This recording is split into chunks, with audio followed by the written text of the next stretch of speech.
வணக்கம். இன்றைக்கி நம்ம கேரட் ஜவ்வரிசி பாயாசம் எப்படி செய்யறதுன்னு சொல்லிட்டு பார்க்க போகிறோம்.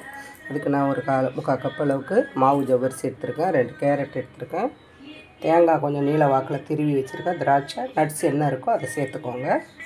இப்போ ஒரு சின்ன குக்கரில் கொஞ்சம் நெய் ஊற்றிருக்கேன். இந்த நெய்யில் இப்போ எடுத்து வச்சுருக்க மாவு ஜவ்வரிசியை போட்டு பொரியிற அளவுக்கு வறுத்து எடுத்துக்கலாம். நல்லா பொரிஞ்சு வரட்டும். இப்போ இதில் வந்து மூழ்கிற அளவுக்கு கொஞ்சம் தண்ணி ஊற்றிக்கலாம். இந்த ஜவ்வரிசி மூழ்கிற அளவுக்கு தண்ணி ஊற்றிட்டு மேலே மூடி போட்டு குக்கர் போட்டு ஒரு விசில் வச்சு எடுத்துக்கலாம். ஒரு 2 விசில் வந்த பிறகு பார்க்கலாம். இப்போ அதுக்குள்ளே நம்ம இந்த 2 கேரட்டை துருவி எடுத்துன்னு வந்துடலாம். கேரட் துருவி எடுத்து வச்சாச்சு. ஒரு 2 ஏலக்காய் எடுத்து வச்சுருக்கேன், அதை நசுக்கி போடுறதுக்கு. இது ஒரு 2 விசில் விட்டு இறக்கி வச்சாச்சு. இது கொஞ்சம் கேஸ் ரிலீஸ் ஆகட்டும். இப்போ அடுத்தது ஒரு பேனில் வந்து ஒரு ஸ்பூன் நெய் போட்டுக்கலாம். நெய் போட்டுக்கிட்டு இந்த மாதிரி நட்ஸ் எது இருந்தோ எடுத்துக்கோங்க. திராட்சை, தேங்காய் வந்து நீட்டாக போட்டிருக்கேன்.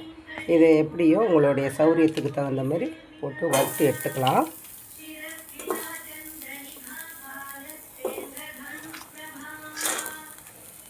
எல்லா நட்ஸையும் சேர்த்து வறுத்து எடுத்துக்கலாம். நட்ஸு போடுறதுல நம்மளோட விருப்பம்தான்.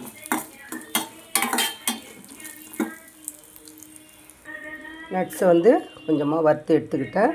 இப்போ அதுலேயே வந்து நம்ம கேரட் துருவலை போட்டு அதே நெய்யிலே போட்டு வதக்கிக்கலாம்.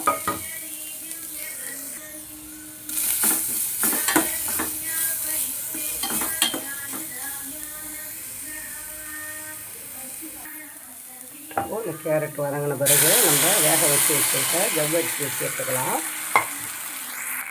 இப்போ இதில் தேவையான அளவுக்கு பசுப்பால் ஊற்றிக்கிறேன். பால்லையே வேகணும், பால்லையே வேகட்டும்.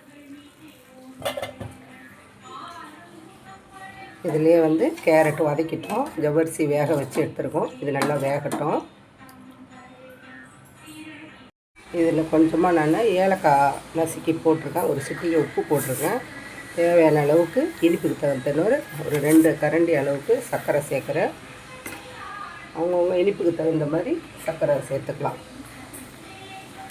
வெள்ளிக்கிழமை வெள்ளை கலரில் பாயாசம் வச்சு படைக்கும் போது மகாலட்சுமி அருள் நல்லா கண்டிப்பாக கிடைக்கும். நான் எப்பயும் இந்த மாதிரி வாரம் வெள்ளிக்கிழமையில ஏதாவது இனிப்பு வச்சு தான் படைப்பேன். என்னோடய வீடியோ ஃபாலோ பண்ணுறவங்க எல்லாருக்குமே தெரியும். இது நல்லா வெந்து வந்துருச்சு.